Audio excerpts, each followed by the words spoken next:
Last time we spoke about the Juyue incident and the scramble for China. The Big Sword Society and their armor of the Golden Bell technique certainly made some waves in the mid-1890s. However, it would seem to get them into some trouble, at minimum by proxy. The Juyue incident was quickly seen as another big sword attack on Christians, and Kaiser Wilhelm utilized it to gain something he was looking for a very long time, a naval port in China. Jiao Bay was quickly seized by the Germans, and suddenly all the Western powers were seizing parts of China left, right, and center. The carving up of China had thus gone into overdrive, and it looked like to the common Chinese people that Christian missionaries were behind it all. The Germans in particular were truly rubbing their noses in, and allowing their missionaries to abuse their authority in Shandong Province. But for how long would the Chinese put up with all of this? This episode is Yihequan. Why is everyone Kungfu fighting?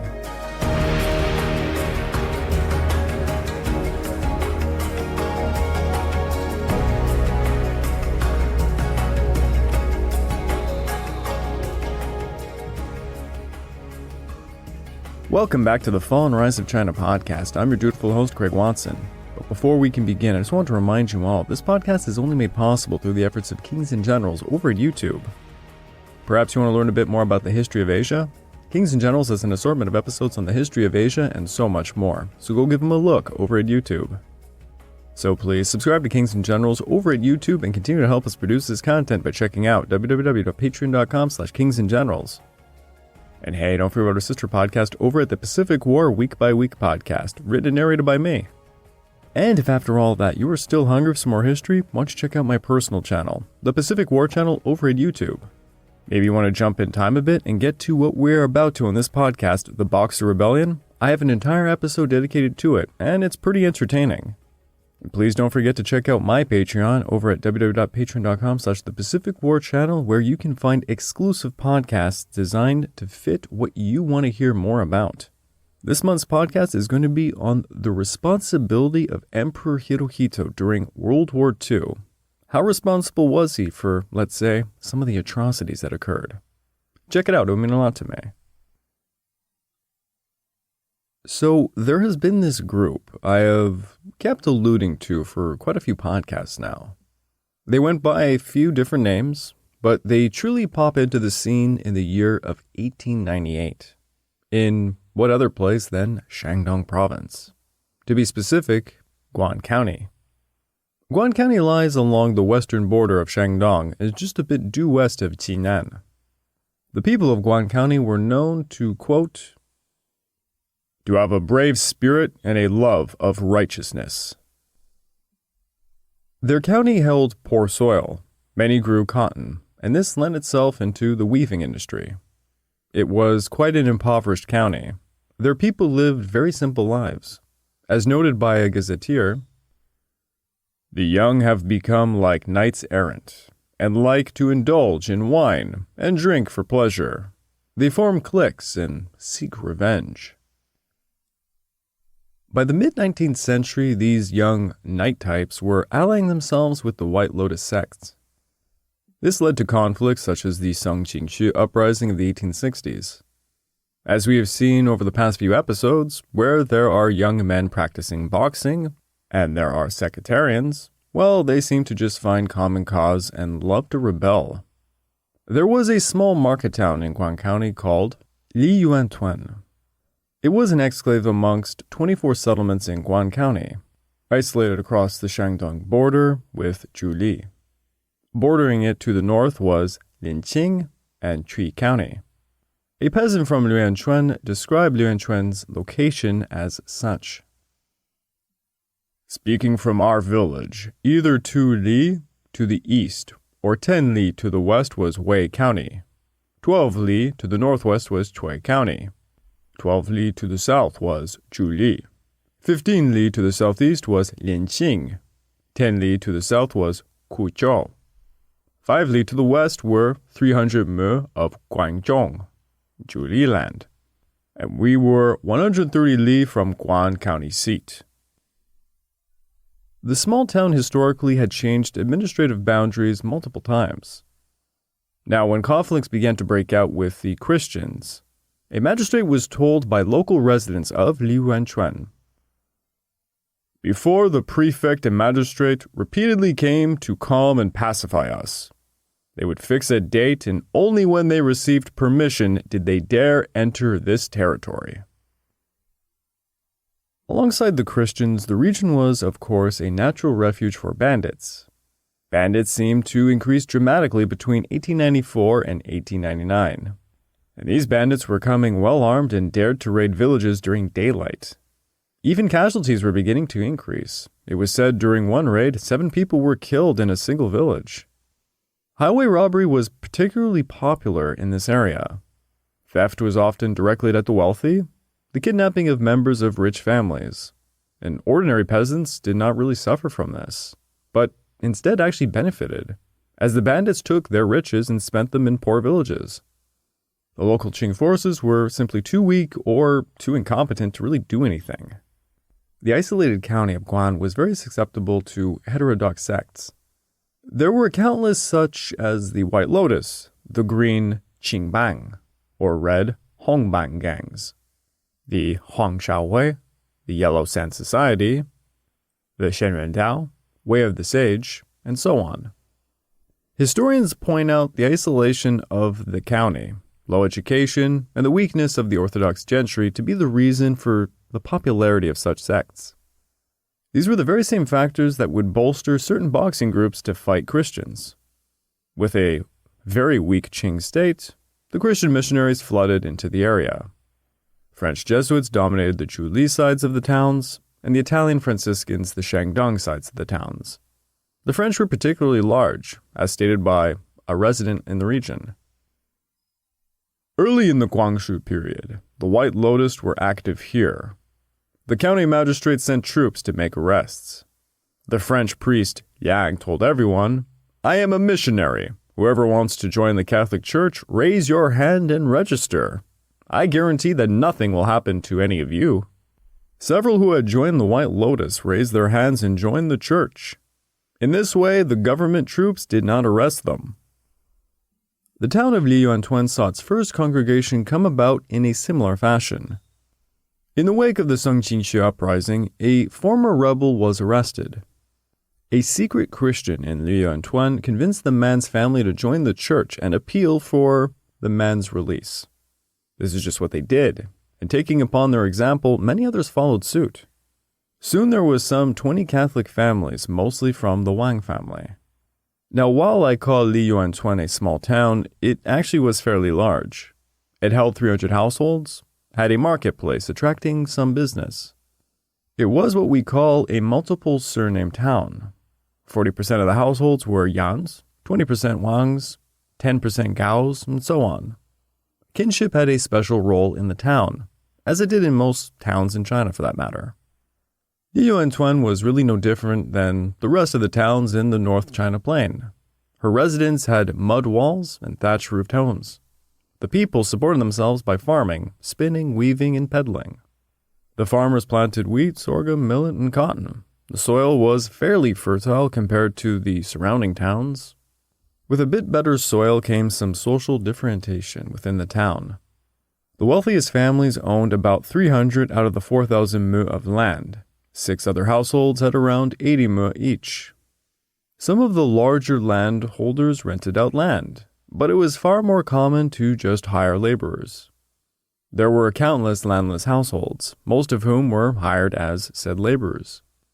Some owned only 3 to 4 mu of land, supplementing their farm income with secondary occupations like weaving and peddling. The entire dynamic of the town allowed for some gentry types, and they commanded influence above the county level of governance, though their town was still very isolated. Now in the middle of Yihequan stood a pair of small worn-out buildings which once housed a temple dedicated to Yu Hongmiao, the Jade Emperor. It was alongside a little school. The temple was said to go back to 1861, and during some rebellions it took some damage and was left in disrepair. Meanwhile, by 1869, Christians were increasing, and it was decided the Christians and non-Christians should divide the temple property and its associated lands around 38 mu worth. An agreement was made between the neighborhood leaders, the Christians, and some local constables, stating that the Christians would receive the temple property of 3.91 mu, and that the 38 mu of farmland would be divided into 3 sections for the Christians. This, as you can guess, was extremely unpopular, and many of the neighborhood leaders who had signed the agreement would dispute it later on. Now, the key issue was the right to the buildings which housed the temple to the Jade Emperor, the highest god in the Chinese pantheon. In 1873 and 1881, the magistrate of Guan, Han Guanding, enforced temporary settlements, trying to push the Christians to buy another site. But the missionaries did not want to give up the location, and they demanded the original deal be met. In 1887, a Franciscan showed up carrying some bricks and tiles, attempting to dismantle the temple and turn it into a church. But as he began to do so, 2 gentry types, Liu Chang'an and Jiao Sanduo, led a mob of very pissed-off villagers to drive off the Christians who were trying to evict their temple to the Jade Emperor. Magistrate Hu Shizhen tried to remedy the situation with another temporary agreement. Hu Shizhen was devoted to Confucianism and quite loved by the people, for he was notably not corrupt. Hu Shizhen personally went to Li Yuanchun and confirmed the mob was roused by the 2 gentry types and they were punished. But he also made sure to take down the bricks and tiles the Franciscans had put up. The issue with the temple never really went away. Other magistrates were unable to resolve the matter. Hu Shizhen would come back later to try and make a more permanent arrangement, and he got the Christians to agree to accept an alternative location for their church. Liao Chang'an agreed to purchase another site for said church to be constructed. Hu Shizhen and the new magistrate added 100 taels of their own money to be put towards the church's construction. It all seemed, to everybody, that the issue was finally resolved. To the Italian and French missionaries, however, they refused this resolution. They claimed the Chinese Christian villagers were not qualified to agree to such a settlement, and only they could. Hu Shizhen agreed the dispute was between 2 Chinese parties in Li Yuanchun, and so a standoff began that would span a few years. Hu Shizhen stood his ground. He refused to meet with the foreign missionaries.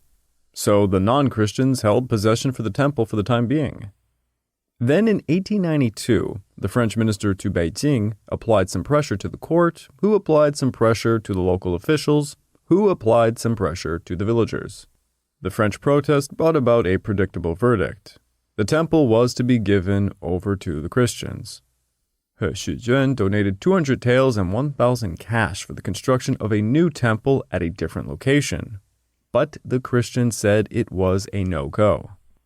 The Christians complained about the meddling of officials, and this escalated the situation. It seems a bit of revenge was on the menu, for an unknown person apparently invited a Taoist priest named Wei Heyi from Qing into the picture.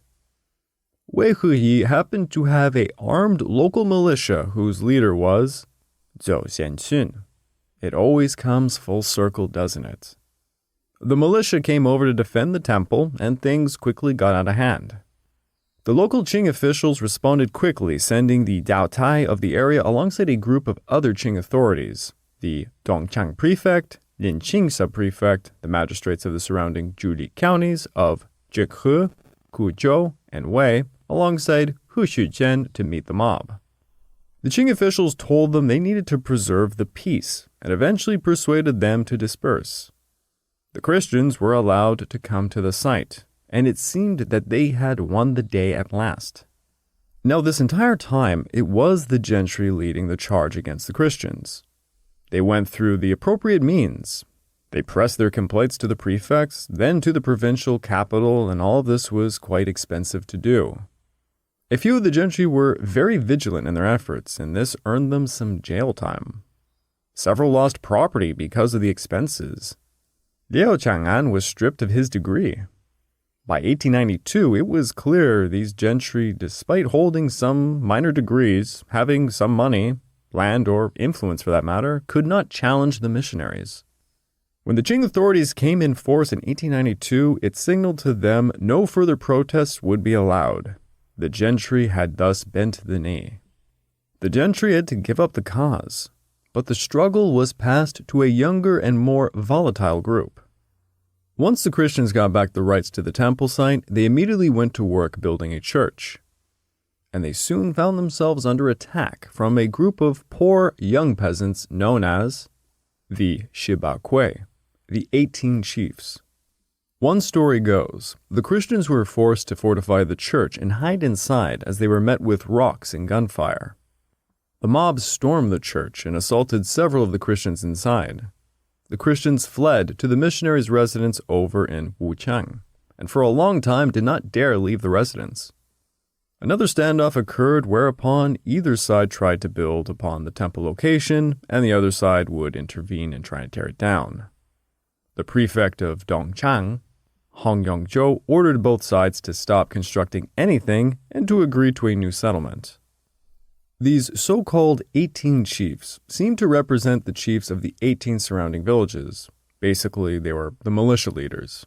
However, oral tradition has it that they were in fact young residents of Yihequan, mostly poor peasants who simply took on the task of protecting the temple. Their leaders included Yan Xuqin, some martial artists of the Hongquan Red Boxing School, and Gao Yanxiang, known to the locals as Gao Xiaomaozu, pockmarked Gao. Yan Xuqing owned around 5 mu of land and supplemented his income by peddling and spinning cotton. He had 2 brothers who were part of the 18 chiefs who worked as farm hands. Gao Yanxiang had around 10 mu of land and made side money milling and reselling grain. The largest landowner out of the lot was Yan Mingjian, with over 100 mu of land. 3 other chiefs were completely landless, mostly peddling to subsidize their income. The missionaries saw the 18 chiefs as nothing more than some impoverished thugs, pushed into the situation by the gentry who had failed them. However, the 18 chiefs would prove to be quite a resilient group. Take Gao Yanxiang, who spent 2 years in prison beginning in 1895, but carried the fight on afterwards. The 18 chiefs knew that they could not hold back the Christians forever. They were a small and very isolated force. So they turned to a man they thought could help them out, named Jiao Sanduo. Jiao Sanduo lived 5 kilometers southwest in Shaluajai, a large village with 300 households in Wei County. He was a notable martial artist who went by the name Jiao Luzhu. He taught Plumflower Boxing, a martial art going back to the early 17th century. Feng Keshan, back during the 8 Trigems uprising, taught Plumflower Boxing as well, if you do remember. Plumflower Boxing was for self-protection, utilizing physical and spiritual exercise. There was little to no religious aspect to the martial art, except for some bowing to Sun Wukong, or Xiaoxing. The prefect of Dongchang described Plumflower Boxing as such. In the districts along the Juli-Shandong border, the people are sturdy and enjoy the martial arts. Many of them practice the arts of boxing to protect themselves and their families, and to look out for each other. Great numbers practice boxing, and it has spread widely. In Henan, Shanxi, and Jiangsu, there are those who teach it, so that its name is widely known. Each year, in the 2nd or 3rd lunar month, there are fairs, and the boxers use this opportunity to gather and compare their techniques. They call this Liangchuan, showing off their boxing. Thus, in the countryside, they're regarded as plum boxing meetings. The Plumflower Boxer often practiced on market days and would often stage shows. Jiao Sanduo had roughly 2,000 students, many of whom were employed as yamen runners, giving him quite an advantage when dealing with disputes with Qing authorities. It is said Jiao had up to 400 mu of land and ran his own store, but countless other accounts claim he was a poor peasant with a meager 10 mu of land. When dealing with oral traditional history, it's always hard to feel out what is true and what is fable. Regardless, Jiao was known to be a very generous man, and he would use his considerable influence to right wrongs, particularly when it came to Christian meddling. The 18 chiefs pleaded for Jiao's help, and at first he rejected them, not wanting to get involved, but somehow they twisted his arm. In April of 1897, the Christians yet again tried to bring their materials over to build upon the temple site. At the same time, Jiao had staged a major Plumflower Boxing exhibition in Liyuantuen, It seems Jiao was just making a show of force, but soon violence broke out. Yet again, the Christians hid in their church construction. Then on April the 27th, somewhere between 500 to 2,000 men stormed the site and occupied it. The Christians attempted a counterattack, which resulted in a single fatality and many injuries. The church was destroyed, the Christians had their homes looted, and all of them fled. Upon receiving news of the incident, He Shijun sympathized with the non-Christians, and the governor of Shandong, Li Binghang, tried to prevent foreign intervention. By the fall of 1897, the Qing authorities endorsed a new settlement which gave a major victory to the non-Christians and their Boxer allies. The Qing officials sought to buy the Christians a new site and supply all of the supplies for their new church, while the old temple site would be used as a charitable school for all villagers. However, in truth, they sought to rebuild the old temple and even put on a grand celebration to commemorate it. It seemed like a grand victory, but it was to be short-lived, as the Jiao incident had just come about. The Germans seized Jiaozhou, Li Binghang was demoted, and now the Christians overwhelmingly had the upper hand. Imperial edicts had been frantically tossed around, demanding all incidents be avoided at all costs, while the missionaries pressed for revenge. The Italian bishop rejected the 1897 settlement and demanded the Qing officials get rid of the old temple and return the site to the Christians. In the meantime, Jiao Sanduo was joined by a man named Yao Wenxi, a native of Guanning Juli. Yao had been teaching boxing in the town of Liaoshangu, southwest of Liyuantun.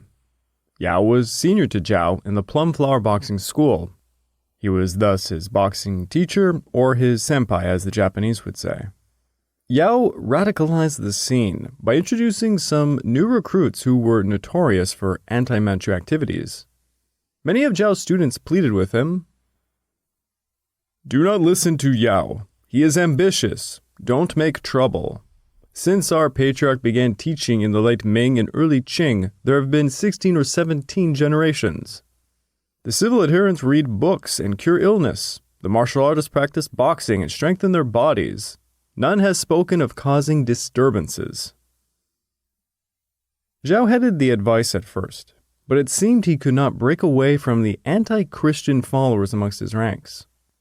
In early 1898, the Qing authorities threatened to arrest any of the Plumflower Boxers if they dared to assemble.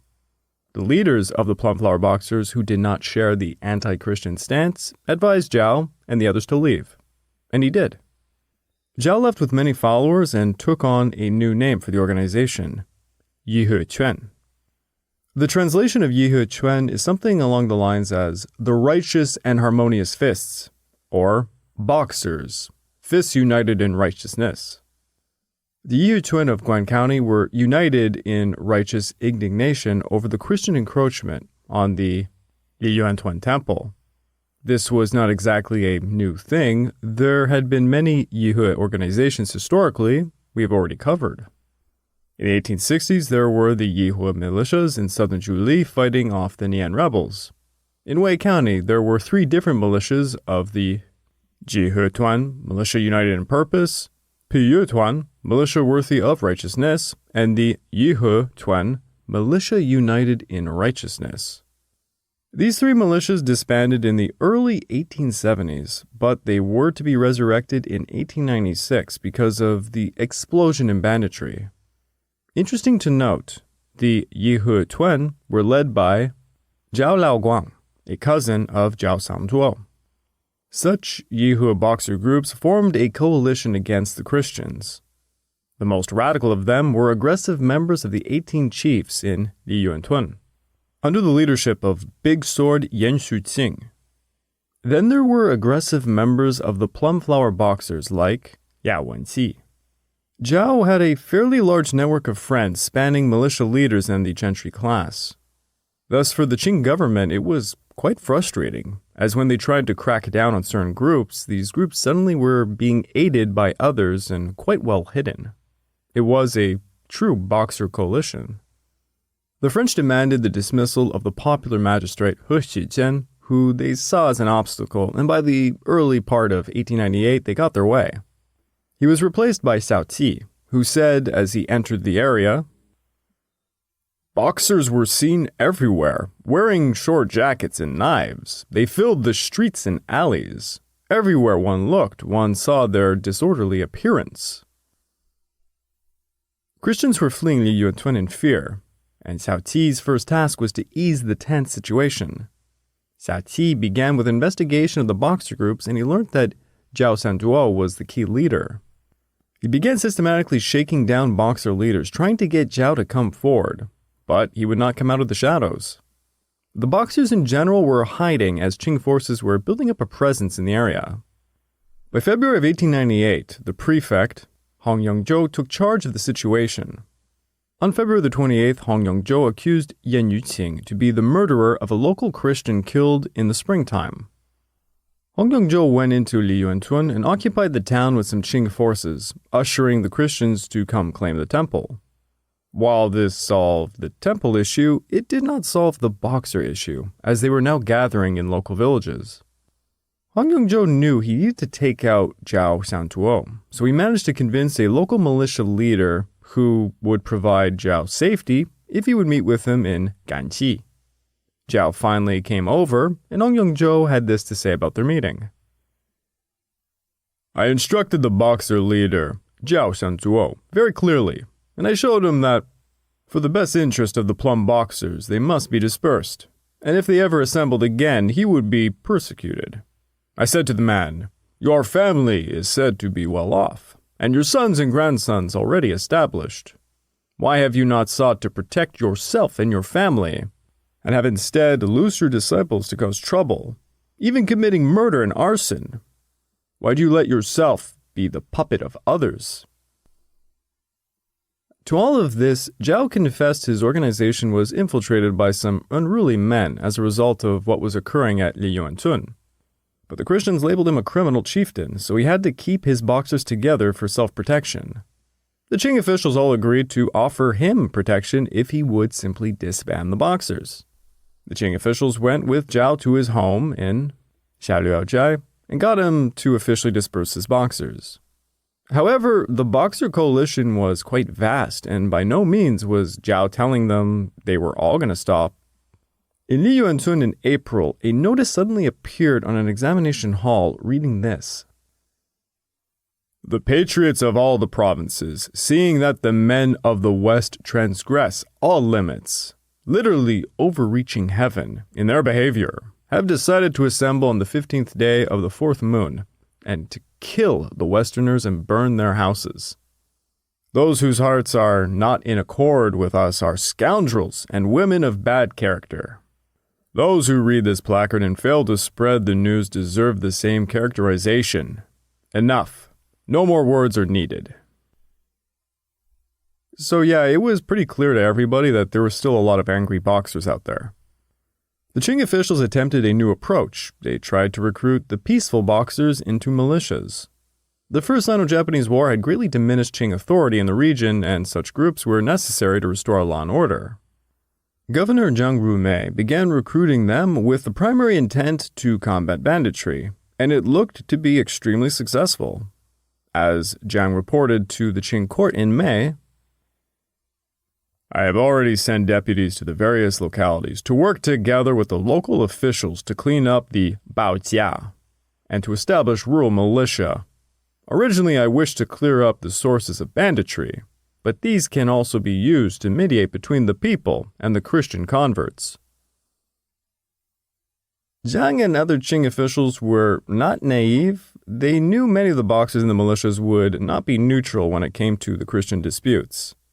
This led Zhang to make a rather controversial recommendation on June the 30th. If we allow them, the boxers, to establish private associations on their own authority, and officials take no notice, not only will foreigners have an excuse to protest, but in time it could become a source of trouble. Northerners are customarily willful. Their bravery and fierceness in struggle are an established custom. The techniques of these boxers and their system of masters and disciples have some success in protecting the countryside and capturing bandits. We should instruct the local officials to order the gentry people to transform these private associations into public undertakings and to change the boxing braves into people's militia. This would conform to public opinion and make them easier to control, and it would seem that both people and the converts would benefit greatly. Come fall, rumors spread that the Qing officials were going to crack down and arrest more people. Qing soldiers in Linqing crossed the border into Zhuli Province and began searching for anti-Christian belligerents in Xiaoliuchai. This began an uproar, and Yao Wenxi, alongside the 18 chiefs, took Jiao Sanduo and his entire family hostage and forced him back into the coalition. Boxers began to gather in hundreds along the border area of Zhuli Shandong. Boxers from Xiaoliuchai marched north, assaulting Christians and destroying a few homes in some villages northwest of Liyuancun. Over the course of a few days, bands of boxers passed through Hongtaoyuan, which held a large Christian population. There they destroyed a church and several houses. Rumors began to spread that the boxers were going to rescue Yan Xuqing's brother and members of the 18 chiefs from jail. 50 horses were borrowed from supporters, which the boxers mounted with large flags bearing what became the famous slogan of the boxer movement: Fu Qing Mia Yang. Support the Qing, destroy the foreigners. This was the first known appearance of the slogan, and the Qing reacted with force. Qing forces were brought over from Linqing in Shandong and Daiming in Zhuli Province. The governor of Zhuli, the magistrates of Chu, Wei, and Guan counties, alongside some other Qing officials, quote, ordered the militia heads and the gentry directors of the 3 counties to go forward to enlighten the people to sincerity and public spiritedness, and to make them aware of the pros and cons. They strenuously reasoned with the boxers. Jiao Sanduo then publicly kowtowed to Yao Wenxi and the boxer crowd, and he asked them to disperse and to return to their homes. The boxers were deeply repentant, and on October the 31st and November the 1st, they disappeared in small groups and returned home. The springtime dispersal of the boxers would have earned the Qing a full summer of peace, but the boxers headed back to their homes, some passing through Hongtaoyuan. It is said the Christians there tossed insults at the boxers, prompting Yao Wenxi and some other more hot-headed types to seek revenge. On November the 3rd, 80 boxers assaulted the Christian community of Hongtaoyuan, burning down a church and 7 houses, killing perhaps 3 Christians. After this, they advanced upon some other Christian villages in Wei County, but French missionaries had been organizing a militia, almost 477 men strong by this point. So the boxers instead attacked the nearby village of Tisanku, where they burned and looted more Christian homes. The next day saw Qing troops attack the boxers at Howei village, where 4 were killed and 19 were arrested, including Yao Wenxi. Yao Wenxi was beheaded the very next day in Hongtaoyuan. Peace was thus restored to the 18 villages, and as late as November of 1899, a Protestant missionary reported a cordial welcome in the town of Liyuancun. The long struggle over Liyuancun had seemingly come to an end, or had it? I would like to take this time to remind all of you that this podcast is only made possible through the efforts of Kings and Generals over at YouTube. Please go subscribe to Kings and Generals over at YouTube and continue to help us produce this content by checking out www.patreon.com/kingsandgenerals. And hey, don't forget about our sister podcast over at the Pacific War Week by Week podcast, written and narrated by me.